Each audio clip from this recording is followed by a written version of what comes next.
एक old man और एक यंग लड़की ये दोनों बाथरूम में फंस जाते हैं। ओल्ड मैन एक जर्नलिस्ट था और उसकी इंटरव्यू ये लड़की लेना चाहती थी, पर उसके इंटेंशन कुछ अलग ही थे।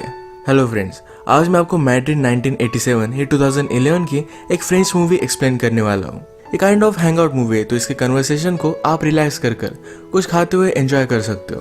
तो बिना किसी देरी के एक्सप्लेनेशन स्टार्ट करते हैं। मूवी स्टार्ट होती है और हम हमारे मेन कैरेक्टर को, जिसका नाम है मिगेल, इसे एक होटल में राइट करता देख सकते हैं।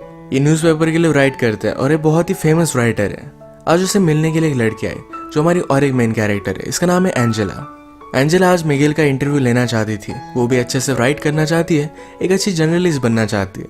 मिगेल एंजेला को कुछ ऑर्डर वगैरह करने के लिए कहता है। उसने बहुत पहले एक आदमी के बारे में आर्टिकल लिखा था, उसके बारे में वो बात कर रहा था। वो कहता है मैंने उसके बारे में आर्टिकल लिखा, पर इसके बाद ही उसकी डेथ हो गई थी, तो हमने वो पब्लिश नहीं किया। वो और उसका पब्लिशर ये बहुत ही क्लोज थे। एंजेला पूछती है कि ऑफिस में सबसे तुम क्लोज थे। मिगेल कहता है एक जगह पर अगर तुम 25 ईयर्स तक काम करो तो सिर्फ एक दूसरे को मारना ही बाकी रहता है। मिगेल बहुत ही स्ट्रेट फॉरवर्ड, उसे जो चाहिए होता है इसके बारे में वो बोल देता है, इस टाइप का कैरेक्टर है।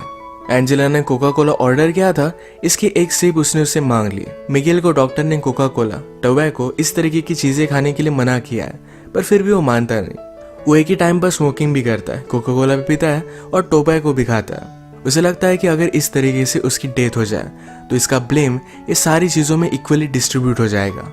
एंजेला ने अपनी राइटिंग मिगेल को दिखाने के लिए लाई हुई थी, जो मिगेल को इतनी ज्यादा पसंद नहीं आती। वो कहता है तुम्हारा आर्टिकल बहुत ज्यादा लॉन्ग है, अगर तुम्हें पब्लिश होना है तो ये जरा शॉर्ट होना चाहिए। एंजेला ने मिगेल की राइटिंग स्टाइल भी कॉपी की थी, तो कहता है तुम्हारी राइटिंग स्टाइल जरा यूनिक होनी चाहिए, तुम्हारे वर्ड्स लोगों को पिंच करने चाहिए, तभी आर्टिकल परफेक्ट बनता है। राइट कैसे करना है ये कोई भी सिखा नहीं सकता, ये अंदर से आना चाहिए। यही रीजन था एंजेला ने अपने कॉलेज में राइटिंग के कोई भी लेसन लिए नहीं थे, क्योंकि ये सिखाया नहीं जा सकता। बात करते वक्त मिगेल ने एंजेला को अपने पास बुला लिया था। मिगेल एंजेला को अपने कोट से चाबी निकालने के लिए कहता है। वो कहता है एक मेरे पेंटर फ्रेंड की है जो वीकेंड के लिए बाहर गया हुआ है, तुम्हें कॉल करने से पहले मैंने चाबी उससे ले ली थी, इसके बाद मैंने मेरा लक ट्राई किया। मिगेल एंजेला को अपने साथ वहां लेकर जाना चाहता था। वो उसे कहता है इंटरव्यू लेते वक्त हमारे बीच कोई भी डिस्ट्रैक्शन नहीं आना चाहिए। ये वहां पर पहुंचे, मिगेल एंजेला को टी वगैरह देता है। यहाँ पर अलग अलग पेंटिंग्स पड़ी हुई थी, तो मिगेल कहता है पेंटिंग ये आर्ट फॉर्म मुझे बहुत अच्छा लगता है। जब आप पेंटिंग करते हो उसके बाद भी कलर्स को स्मेल कर पाते हो, फिजिकली इसे एंजॉय कर पाते हो, पर राइटिंग का उस तरीके से कुछ भी नहीं है। एंजेला ने ग्लासेस लगाए थे तो उसने वो निकाल लिया, उसके बाद उसे किस कर लेता है। इसके बाद मिगेल ने कहा कि आजकल मुझे किसिंग में कोई भी इंटरेस्ट नहीं है, जैसा एज बढ़ता गया वैसे इंटरेस्ट चला जाता है। उसने फिर उसे कपड़े निकालने के लिए कहे। उसका मानना था कि एंजेला उससे कुछ सीखने वाली है, तो उसके बदले में उसे भी कुछ मिलना चाहिए। वो उसे क्लियरली बोल देता है कि मुझे जो चाहिए ये मैंने तुम्हें क्लियरली बता दिया है, इससे ज्यादा तुम और कुछ भी एक्सपेक्ट नहीं कर सकती। इसका मतलब ये नहीं कि तुम टैलेंटेड नहीं हो, पर फिजिकली मैं तुमसे अट्रैक्टेड हूँ। आजकल मैं किसी भी लड़की को सीड्यूस नहीं कर पाता, जब यंग था तब की बात अलग थी। अगर आज एंजेला के साथ उसका कुछ हुआ तो इसके बारे में वो लिखने वाला है। एंजेला को जरा अनकंफर्टेबल लगा तो यहाँ से वो चली जाती है। थोड़ी देर में माइंड चेंज कर फिर से वो वापस आ गई। उसने अपने कपड़े निकाले। मिगेल ने अपने फ्रेंड की कलर लेकर उसके बॉडी पर वो ड्रॉ करता है। इनके बीच में अब तक फिजिकली कुछ भी नहीं हुआ। इसके बाद एंजेला शावर लेने के लिए चली जाती है। मिगेल भी उसके पीछे पीछे आया। उसने डोर लॉक किया, वो भी शावर लेता है। शावर लेने के बाद एंजेला ने कहा कि अब मुझे यहाँ से जाना है, ये सब वो नहीं कर सकती। मिगेल को ये बात सुनकर बुरा लगा, पर एंजेला जब यहाँ से जा रही थी तो बाथरूम का डोर ही ओपन नहीं होता। ये डोर खराब था, पर मिगेल का फ्रेंड उसे बताना भूल गया था। एंजेला इसे खोलने का बहुत ट्राई करती है। मिगेल ने भी ट्राई किया, पर दोनों से खुल नहीं पाता। एंजेला बाथरूम की छोटी सी खिड़की से हेल्प मांगने की कोशिश करती है, पर मिगेल ने उसे कहा कि प्लीज ऐसा कुछ भी मत करो, अगर हम दोनों एक साथ पकड़े गए तो तमाशा हो जाएगा। वो एक फेमस राइटर है, तो स्कैंडल भी बन सकता है। मिगेल ने कहा कि मेरा फ्रेंड 2 दिन तक वापस नहीं आएगा, इतने टाइम में उसकी वाइफ पुलिस को कॉल कर देगी। एंजेला कहती कि मेरे पेरेंट्स उससे पहले ही जरा ज्यादा वरीड हो जाएंगे। ये इन दोनों के लिए प्रॉब्लम थे, तो फिर से खिड़की से आवाज लगाने लग जाते हैं, पर इन्हें कोई भी सुन नहीं पा रहा था। मिगेल कहता है हमारी सिचुएशन बहुत ही अजीब है, एक तो कॉमेडी हो सकती है या फिर ट्रेजेडी। एंजेला ने कहा कि अगर हम सेफली यहाँ से निकल गए तो एक कॉमेडी होगी, अगर मेरे पेरेंट्स को पता चल गया तो एक ट्रेजेडी में कन्वर्ट हो जाएगी। मिगेल पूछता है कि तुम्हारे फादर क्या करते हैं। एंजेला ने कहा कि वो मिलिट्री में है। उनका नाम उसने उसे बताया, तो मिगेल उन्हें जानता था। एंजेला की बड़ी सिस्टर को भी वो जानता है। उन दोनों में 17 ईयर्स का डिफरेंस है।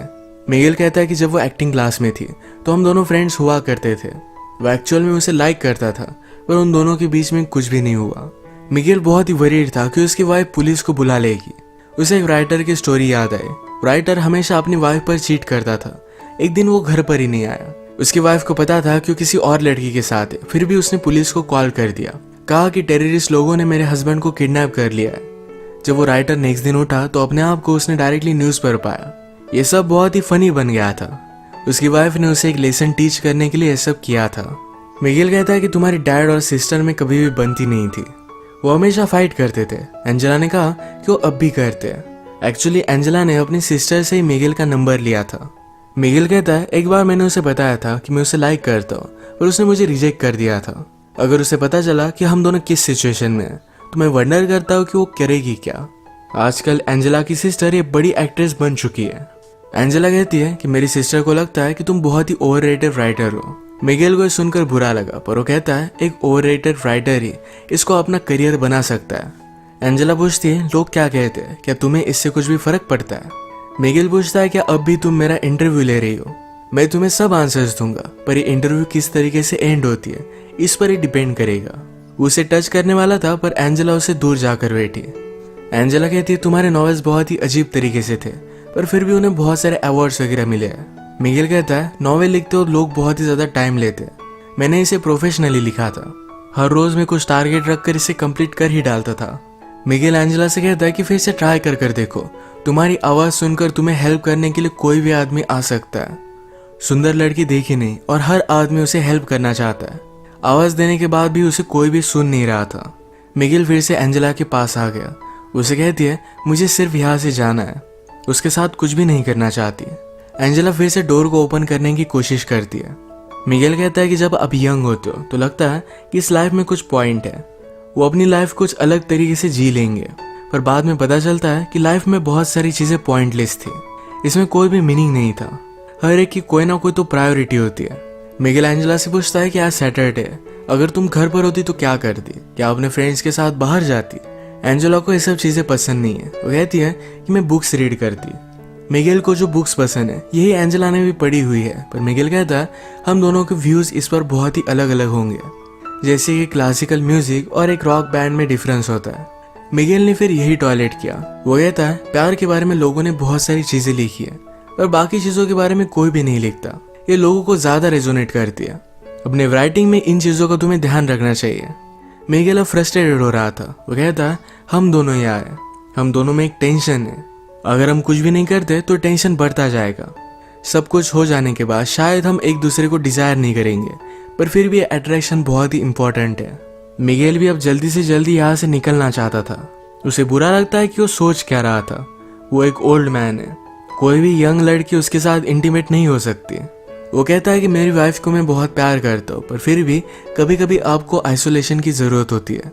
हम दोनों यहाँ पर इस तरीके से एक साथ है, अगर हमारे बीच में कुछ भी नहीं हुआ, पर फिर भी लोगों को लगेगा कि कुछ ना कुछ तो हुआ है। ये उसे एक ट्रेजेडी की तरह लगता है। एंजेला फिर उसके पास आ गई और ये दोनों इंटीमेट हो जाते हैं। इसके बाद एंजेला को थोड़ी सी भूख लगी थी। इस पर मिगेल कहता है मूवीज में मुझे लोगों को कुछ ना कुछ खाते देखना अच्छा लगता है। उसने अभी अभी एक एक्शन मूवी देखी थी जो बहुत ही फास्ट थी, पर अचानक से उसमें एक आदमी का खाना खाते हुए सीन आ गया। उसे लगता है कि उस सीन में एक पीस था, एक रियलिटी थी। वो बताता है कि राइटिंग भी इसी तरीके से होती है, जिस तरीके से जो भी फैक्ट्स है हमें उस तरीके से बताने चाहिए। जितना आप रियल लिखोगे उतना ही लोगों को अच्छा लगेगा। एंजेला अपनी राइटिंग से वर्ल्ड चेंज करना चाहती थी, पर मिगेल कहता है वैसा कुछ भी नहीं होता। तुम सिर्फ लोगों के लिए अच्छा लिखने का ट्राई कर सकते हो, बाकी कुछ भी तुम्हारे हाथ में नहीं। मिगेल के व्यू से बहुत सारे निगेटिव होते हैं। वो एंजेला से हमेशा इस तरीके से बात कर रहा था कि उससे बहुत ही ज्यादा छोटी है। वो ऑलमोस्ट एंजेला को डांट रहा है, इस तरीके से उससे बात कर रहा था।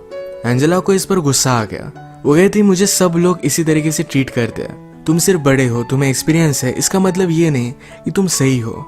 तुम्हें क्या लगता है यहाँ पर मेरा आना ये तुमने चूज किया था? मैं भी तुम्हें चूज कर सकती हूँ। शायद मुझे भी कुछ ना कुछ डिफरेंट चाहिए था, इसीलिए मैं यहाँ पर आई। एंजेला का गुस्सा शांत होने के बाद मिगेल कहता है किसी को आवाज लगा कर देखो, पर फिर भी कोई भी सुन नहीं पा रहा था। एंजेला कहती है कि जब मैं छोटी थी तो इस तरीके से प्रिटेंड करती थी कि मैं एक सेलिब्रिटी हूँ, मेरा इंटरव्यू चल रहा है और आईने के सामने हमेशा ऐसे देखती रहती थी। मिगेल कहता है लोग अपने आप को जैसे है इस तरीके से एक्सेप्ट नहीं कर पाते, इसलिए कुछ ना कुछ ज़्यादा पावरफुल बनने की कोशिश करते हैं। ये बात एंजेला ने भी रियलाइज़ की थी और इसके बाद उसने मिरर के सामने इस तरीके से प्रिटेंड करना छोड़ दिया। सब्जेक्ट को चेंज करने के लिए मिगेल कहता है क्या तुम्हें मूवी देखनी है। एंजेला पूछती कि हम कैसे देख सकते हैं। मिगेल ने फिर उसे स्टोरी बताना स्टार्ट किया। वो कहता है कि एक फैमिली थी, मदर, फादर और उनका एक बेटा था। एक दिन अचानक से बेटे ने अपने बेड से उठना बंद कर दिया। पहले तो पेरेंट्स को लगा था कि शायद स्कूल नहीं जाना चाहता, तो उसने साइकोलॉजिस्ट से उसकी बात करवाई, पर फिर भी बेटा मानने नहीं वाला था। साइकोलॉजिस्ट ने पेरेंट्स से कहा कि इस तरीके से आप प्रिटेंड कीजिए कि सब कुछ चीज़ें बहुत ही नॉर्मल है। बहुत दिन बीतते गए पर फिर भी वो अपने बेड से उठा ही नहीं। फादर और मदर ने फिर डिसाइड किया कि हम इसे लेकर कहीं वैकेशन पर जाएंगे। ये अलग अलग प्लेसेस पर घूमे। घूमते घूमते एक जगह पर मेला चल रहा था। इस मेले में अपने बेटे को बेड पर ही लेकर गए। वहां पर एक लड़की से उसने बात की। वो लड़की भी उसके प्यार में पड़ गई। उनका बेटा फिर भी बेड से उठा ही नहीं। उस लड़की को बहुत बुरा लगा और वो भी फिर बेड में ही रहने लग गई। ये बात देखकर सारे विलेज वालों को लगा कि शायद ये बीमारी कंटेजियस हो सकती है। उन्हें यहाँ से बाहर निकाल दिया गया और भी थोड़े दिन बीत गए। एक रात आई जो बहुत ही ब्यूटीफुल थी। मदर और फादर एक दूसरे की कंपनी एंजॉय कर रहे थे। वो दोनों जंगल में गए और एक दूसरे के साथ इंटीमेट हो गए। जब वो वापस आए तो उनका बेटा बेड से उठकर कहीं चला गया था। उन दोनों ने अपने बेटे को ढूंढने की बहुत कोशिश की पर उन्हें वो कहीं भी नहीं मिला। एंजेला पूछती है क्या इस स्टोरी की एंडिंग सैड है, मुझे तुम्हें क्यों सुना रहे हो। मिगेल उसे बताता है कि मदर ने अपने बेटे को ढूंढने की बहुत कोशिश की थी, उसे मिला नहीं, पर इस बात से वो खुश थी। उसका बेटा इस तरीके से रह रहा था, इस बात से वो तंग आ चुकी थी। उसे जो फीलिंग्स आ रही थी इस वजह से उसे गिल्टी लग रहा था। स्टोरी की तरह ही हमने आज जो भी किया ये गलत था। हमें इसके बारे में गिल्टी तो लगेगा ही, पर ये अब हो चुका है। इसके बारे में ज़्यादा सोचना सही नहीं। इसके बाद अगर हम फिर से कभी मिले तो तुम मुझे इग्नोर कर दोगी।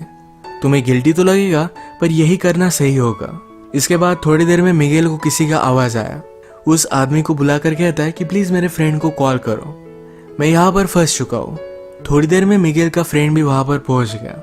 जिस तरीके से मिगेल ने कहा था कि तुम मुझे अनदेखा कर कर यहाँ से चली जाओगी, उसी तरीके से एंजेला यहाँ से चली गई।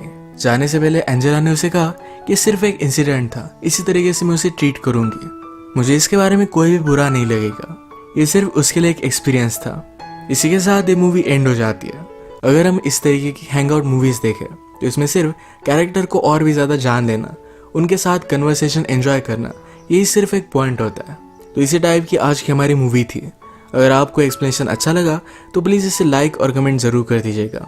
मैं बहुत सारी मूवीज़ लेकर आता रहता हूँ, तो प्लीज़ इस चैनल को सब्सक्राइब कर दीजिए और बेल नोटिफिकेशन आइकन दबाना मत भूलिएगा। हम फिर से मिलेंगे और एक नई मूवी के साथ। तब तक के लिए थैंक यू और आप अपने आप का ख्याल रखिए।